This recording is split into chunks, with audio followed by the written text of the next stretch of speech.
Do you need a few streamers to help you pull out a win this weekend? Or are you already looking forward to next week? Either way, stay locked on because I got you covered on today's action-packed episode of Locked On Fantasy Baseball.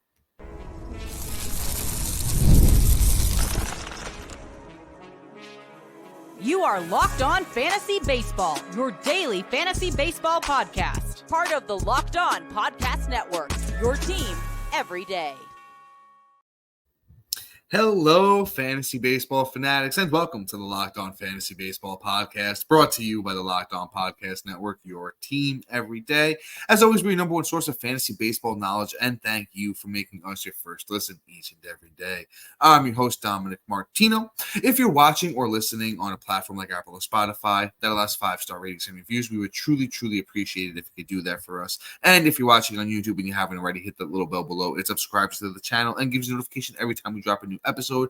And lastly, most importantly to Matt and I, guys, join us on the Subtext platform. Through Subtext, it's an in-depth personalized experience through text messaging alerts right to your phone. Through Subtext, we offer so much more than we can in this 30-minute podcast. And you can find the link to our Subtext in the bio to wherever you're listening or watching, or it's available on any of our social media platforms. Today's episode is brought to you by Game Time. Download the Game Time app, create an account, and use the code LOCKEDONMLB for $20 off your first purchase.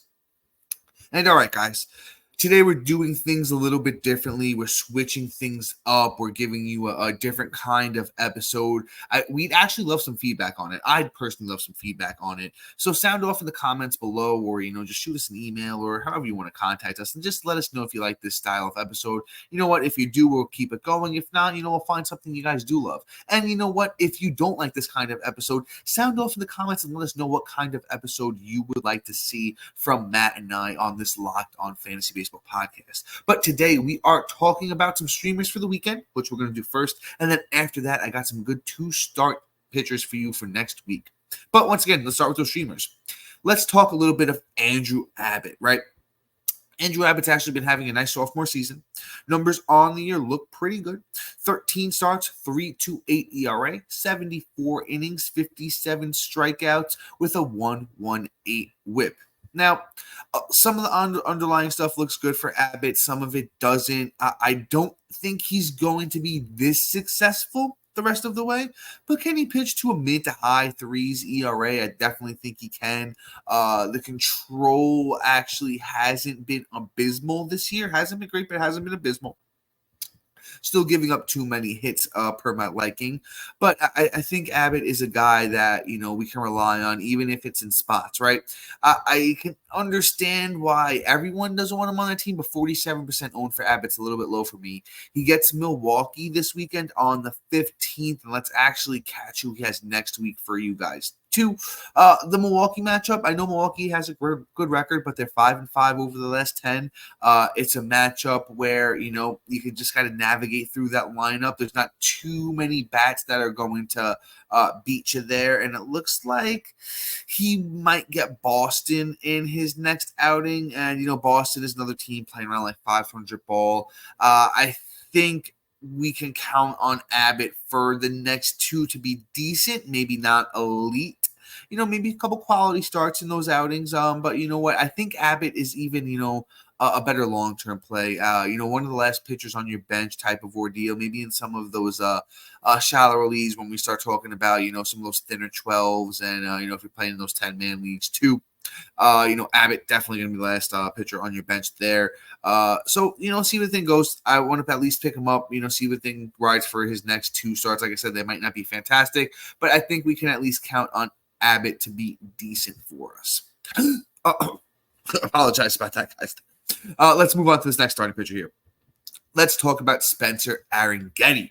Mr. Arringhetti isn't somebody that, I've talked about with you guys on the podcast, and somebody, let's dive into him here, because he's actually been somewhat interesting so far this year. The numbers don't look fantastic, but like I said, has had his bright spots, has had his downside as well. But over the last three, Arringhetti seems to be finding his own. On May 30th, went 6, got the win, 8 strikeouts. Gave up no earned runs and a 0.83 whip. I know it was in Seattle, so that's one that, it's a good ballpark to pitch in. St. Louis, on June 4th, only went 3, gave up 1 run, struck out 4. And then in his last outing, Mr. Aaron Getty on June 10th against San Fran, pitched 5.2 innings, had 6 strikeouts, gave up 1 earned run, and had a 1.24 whip. But guess what? Aaron Getty on Sunday, Detroit Tigers. Lock it in. Put it on the board. He's throwing up a win. I'm guaranteeing it now, actually. So a 13% owned for Aaron Getty. We can get him in almost any league. Almost any league he's probably out there, and you can at least throw him out there for Sunday against Detroit. After that, I don't know how much I'm going to, ride the wave. I think Aaron Getty can be good in spots.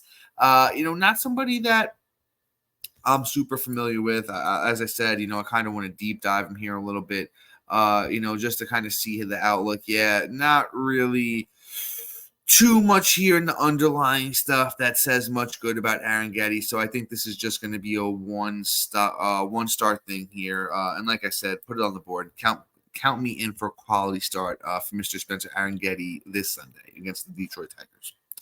And let's talk some Chris Paddack. We can definitely sneak at least another guy in here. I'm moving kind of quick without my brother Matt here today. So let's talk about a little bit of Chris Paddack, right? If you've been playing fantasy for at least, I want to say, maybe 4 or 5 years, you remember the good version of Chris Paddack on the Padres. This version of Chris Paddack is somewhat useful in spots. A lot of mixed reviews. Excuse me, I have to sneeze. I apologize about that, folks. I had to sneeze there real quick. But once again, we're talking some Chris Paddack, and he's been good in spots. On May 19th, 8 innings against the Guardians, which have been a good team this year, 6 strikeouts, gave up a couple of runs, had an 0.38 whip in the next start, followed up with another good one against Texas. 5 innings, 3 strikeouts, gave up a few runs, 0.8 whip. And then then he got hit around by Kansas City and the Yankees. 2 after that. In his last start was good against Colorado. 6.1 innings, got the win, 6 strikeouts, 0.95 whip. I think this version of Chris Paddack is high 3s ERA. Whip is, I think he can be better with the whip. He definitely has his moments, in starts where he loses it and, gets out of control and throws it up. But you know what? If he could pitch the rest of the way to a 3.7 ERA, it's like a 1-2 whip, around a K per 9, that's useful for us in fantasy. 21% owned for Mr. Chris Paddack. Gets Oakland on Sunday. Big reason we're talking about him because he gets those Oakland Athletics on Sunday. I think I can go out there and give you 3 strong against Oakland. Maybe not, maybe back in my heyday, but I think Chris Paddack is somebody we could take a look his way. I kind of want to deep dive him here too. I kind of just want to see what the underlying stuff looks like, right? There's some good, some bad. The pitch mix is interesting. 94 mile an hour on average with the fastball, a little bit above average for the major leagues.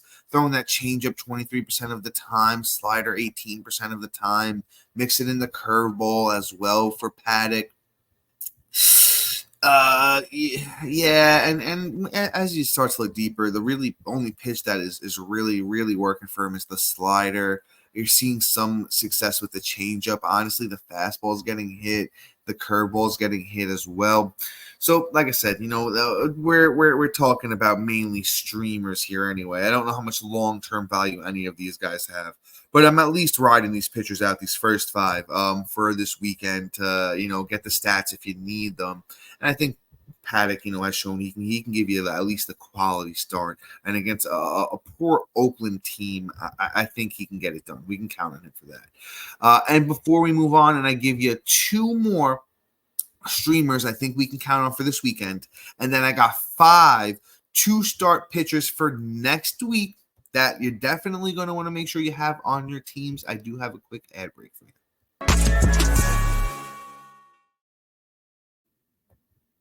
And guys, real quick, we are talking Text Network USA. Here at Locked On Fantasy Baseball, we provide ourselves on getting you the latest news for your team. Whether it's the offseason, the draft, spring training, or the playoffs, it's year-round. You know what else is year-round? Collection season. Just because tax season is over doesn't mean the IRS will stop coming after you for unfiled taxes. The IRS can garnish your wages, levy your bank accounts, and even seize your property. Don't let the IRS target you. Let the licensed professionals and tax experts at Tax Network USA go to bat for you. With over 14 years of experience and an A-plus rating by the Better Business Bureau, Tax Network USA has saved their clients over $1 billion in tax debt. And boy, is that a lot of money or what? Whether you owe taxes, have complicated matters that require tax planning, or finally hit that parlay this season and need help filing correctly, call 1-800-549-1000 or visit tnusa.com/lockedon. See the link in the episode description below. And then we're introducing the Locked On Fantasy Baseball Podcast Diamond Club on the Subtext platform, your ultimate fantasy baseball companion. As this season continues to unfold, you can rely on us for dynamic content, get real-time alerts right to your phone, including waiver wire rankings, instant call-up notifications, injury reactions, and a whole lot more. Stay ahead of your fantasy league by joining the Diamond Club on Subtext, where the path to your victories begin, and subscribe now to elevate your fantasy baseball experience to a new level. Whew. All right, guys. You're just hanging here with me again today, so you're gonna have to, just lock on in as we get through the rest of these names. And I got some good ones for you, so we're gonna have some fun. Let's talk a little bit of Trevor Rogers, right? Trevor Rogers is one of my guilty pleasures, right? The talent's there. I just feel like it's been a lot of injuries, and he really can't find that former glory, right? But he's been useful, in spots this season, right? His last start was good against the Guardians, gave you 5 innings, 5 strikeouts, gave up a run with a 1.20 whip. Was serviceable against San Diego on the 27th, pitched good against Detroit on May 15th. I know there's a lot of clunkers in there, but guess what? Trevor Rogers gets those lowly Nationals on the 15th. So I think we can lock Trevor Rogers in for Saturday. If you can't, if you missed out on the Paddocks and you missed out on the Abbotts or the Aaron Gettys, I think Trevor Rogers is that fourth guy there that I'm throwing out there. Does have the stuff to get it done. I don't know if he'll ever get back to former glory, but at 2% owned for Trevor Rogers, I think we could do a lot worse this weekend. And then last up, I actually got a pretty recent guy that got called up. Let's talk a little bit of Adam Mazur. I think Matt talked about him the other day when he did get the call, so you probably got a little info there if you were locked on for that episode. If not, I got you covered today, so I'm happy you're here. Mazur is 5% owned on Yahoo. In his first start against the Angels, looked good, went 6, struck out 2, gave up a run, had a 1 whip, went exactly the other way for Mazur in his second start against the Diamondbacks. It was 8 earned runs, only struck out 2, only lasted 3 innings.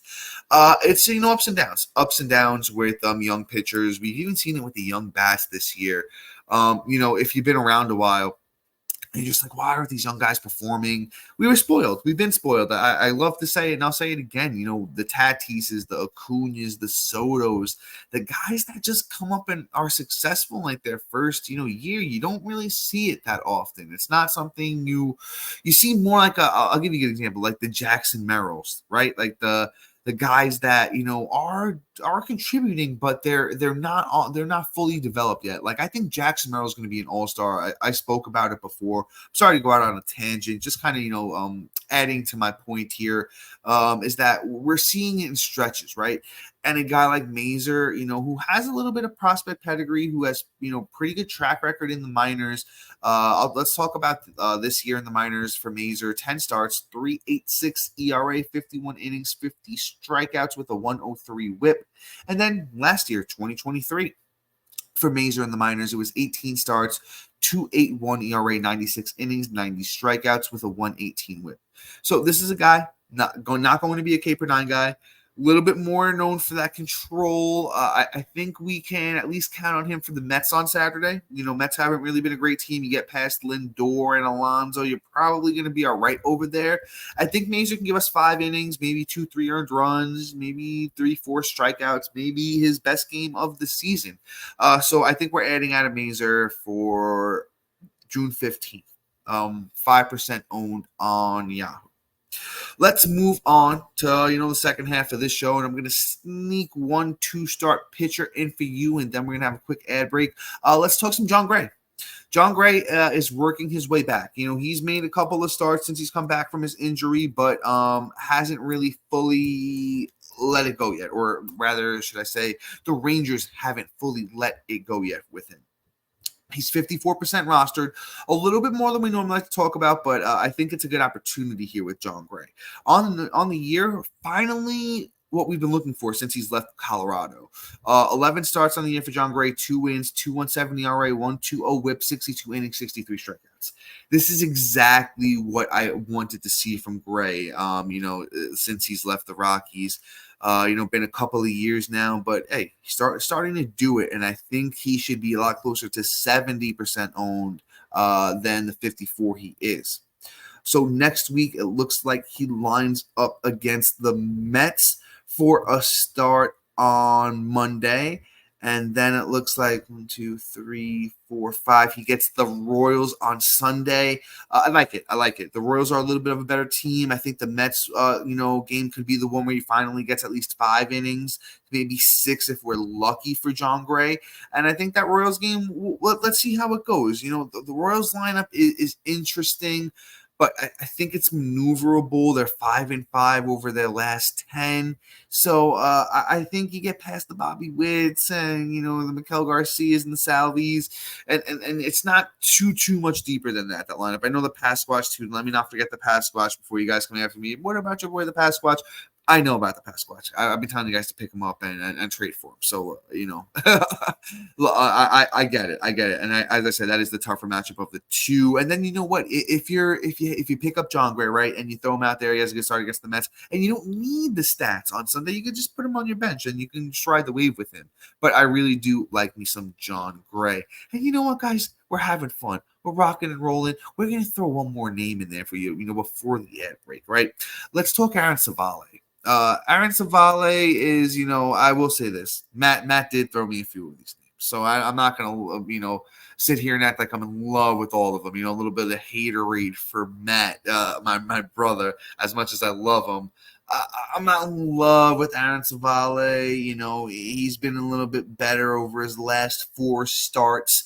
So at least there's something there, that's been a little bit promising, but still not the guy that we hoped for. We really hoped Tampa, was going to give him the Zach Eflin treatment where, he comes over and just figures it out, has a really big season like Eflin did last year. Unfortunately, it's not in the cards for Mr. Civale yet this season, but it looks like he's going to go Minnesota on Tuesday, and then 1, 2, 3, 4, 5, maybe Pittsburgh on Sunday.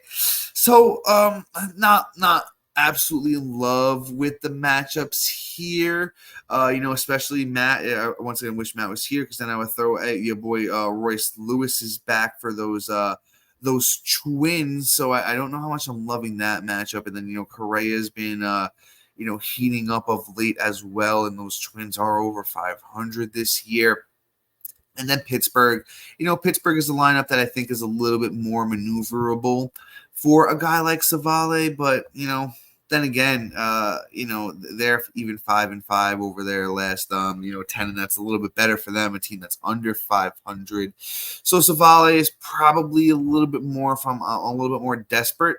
Let's see the ownership percentage again. 35% owned. He's really fallen, man. A guy that was probably around 80-90% owned going into the season is really fallen from grace. Probably a little more from desperate. I'm throwing Civale out there. Not really a huge fan. But once again, that's a Matt's name. Hit Matt up in the comments for that. But guys, before we move into these last few names here, I do have one more quick ad break for you. So, just hang on in there with me.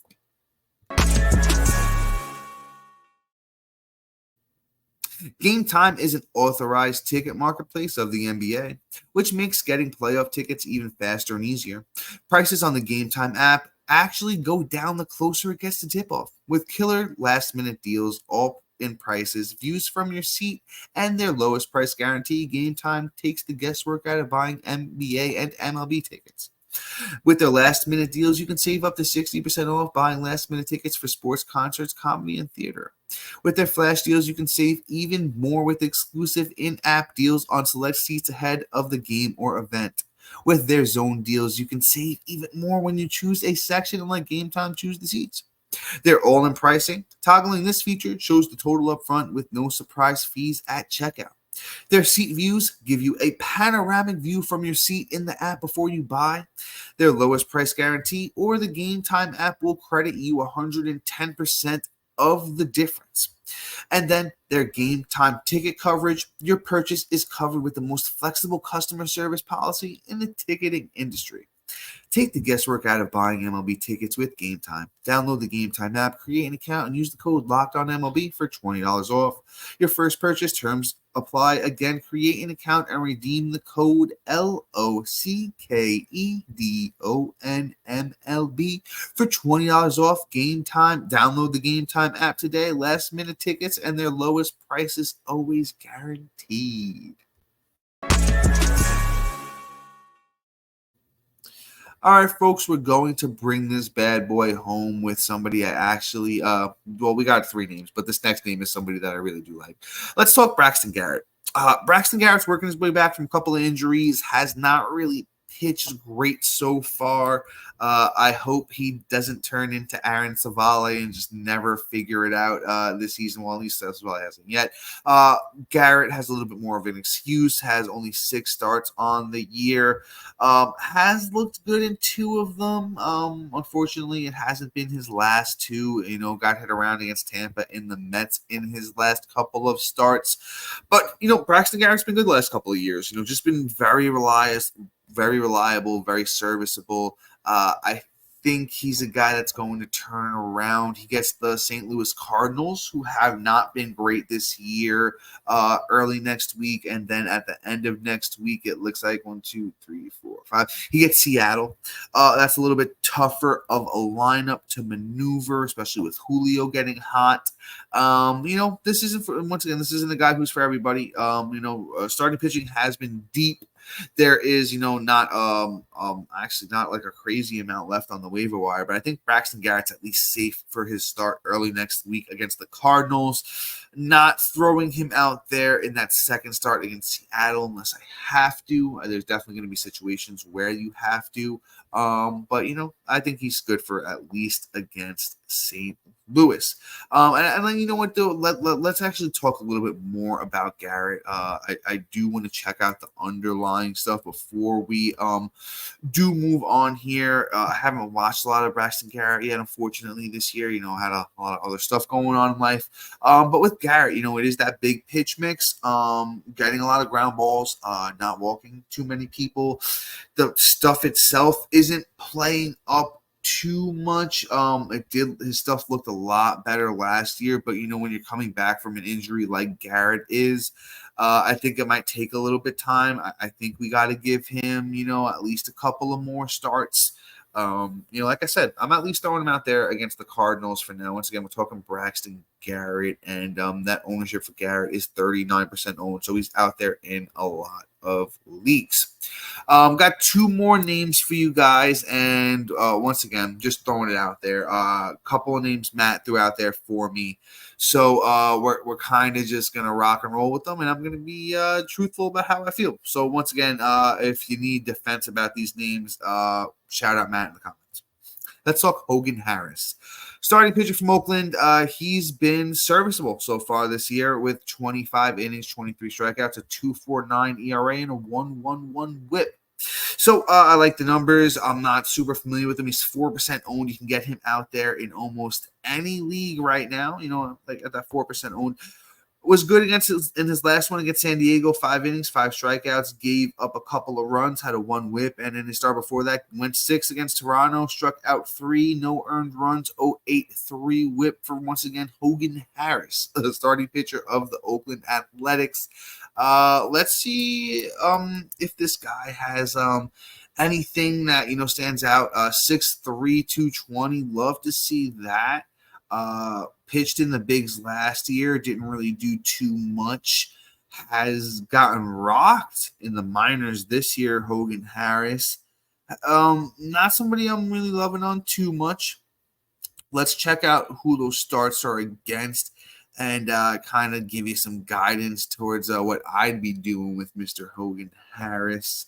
Looks like he gets Kansas City at the beginning of next week. 1, 2, 3, 4. And then Minnesota at the end. That's a toughie. That's a toughie, folks. Matt's recommending it. Matt is my brother. We don't always agree on everything, though. I'm not. I can't recommend it. Can't recommend it. I'm probably not throwing Hogan Harris out there against Kansas City. I'll just shoot straight with you on that. And then Minnesota's been a good team too. That's another tough one. Maybe if the one against Kansas City's good early in the week, we can give him a shot later in the week. But once again, my brother Matt's got to defend himself. You guys sound off in the comments and let him know. What are we doing with Hogan Harris? Let's try this last guy though. We'll give Matt one more shot, right, guys? We'll give him one more shot. Tobias Myers, another guy that I'm not super familiar with here, but Matt wanted me to talk about him, so I'm going to do it. Starting pitcher for Milwaukee. I do like Milwaukee a lot more than I like Oakland, and Tobias Harris, been serviceable so far this year. 40 innings, 36 strikeouts, 3 wins, 3.76 ERA with a 1.16 whip. Tobias Harris has been good in his last couple of starts. He was good against Toronto in his last one, went 6, got the win, 4 strikeouts, gave up a run, 0.67 whip, and then on June 7th against Detroit, actually went 8 innings. Tobias Myers got the win, 5 strikeouts, and 0.50 whip. He's 4% owned. I'm actually liking what I see from Myers more than I was from Harris. Actually, I'm liking Myers a little bit even more than some of the other guys we talked about. Underlying stuff kind of makes me want to backtrack that a little bit. I like the pitch mix. Definitely throws a good amount of pitches. You love to see that, especially from a young starting pitcher. And he's having a lot of success. I think if he just really tempered back that cutter and, leaned into the slider a little bit more, and, the changeup hasn't really thrown too many times total. But you know what? I think he has a pitch mix he can make work. Once again, I'm talking about Tobias Myers from Milwaukee. Milwaukee's really good with starting pitching. So I wouldn't be surprised if, they saw this kid, went out there and said, hey, we can work with him. I need to double check myself, but I believe he was acquired from Cleveland, if I remember correct. Yes, he was. He's played for a bunch of teams in the minors. That's what was confusing me there. And Tobias Myers has been very good in the minors this year too. That's a lot to say. Very tongue twister there. Tobias Myers has been good in the minors. 3 starts in the minors, 5 overall outings, 1.45 ERA, 18 innings, 24 strikeouts, 1.07 whip for Myers in the minors this year. Has always been at least decent with his whip for the most part. There is a couple exceptions there. Has been well over a K per 9 in multiple spots. Tobias Myers is somebody that I'm actually in on. We'll give at least Matt went 1 for 2, right, guys? But we'll say he went 1 for 2 with these names. So let's get you the starts. The Angels, there you go. That's a good one. I like to see that, even though Taylor Ward is back. And then we'll do it looks like the Angels at the beginning of the week next week, and then the Padres at the end of the week. Like I said, let's do it. I'm in, especially in those deeper leagues. We can do it. Shallower ones, maybe not so much. I know the Padres have been, pretty good this year. Tatis is starting to heat up. But I like what I see from Tobias Myers. And especially 4% owned, you really can't go wrong. Milwaukee's been pretty good with starting pitching. So once again, for the 3rd or 4th time, we're doing it. And you know what? That's about it for today, guys. Thanks for hanging in there with me. It's fun to do it without Matt, but it always makes it interesting. You always got my brother to bounce off of. So I appreciate you hanging in there with me. And you know what, guys, join us on Subtext. It's a great time of year to get in, on Subtext, ask us those burning questions you got. We really love to go back and forth with you guys on there. So much more than we offer here in this 30-minute episode. And, that's about it. I hope you guys have a good weekend. I hope you pull out some wins. Like I said, ask us those questions, on Subtext, and we'll help you, get those Locked On Fantasy Baseball championships. So until next time, guys, I will see you.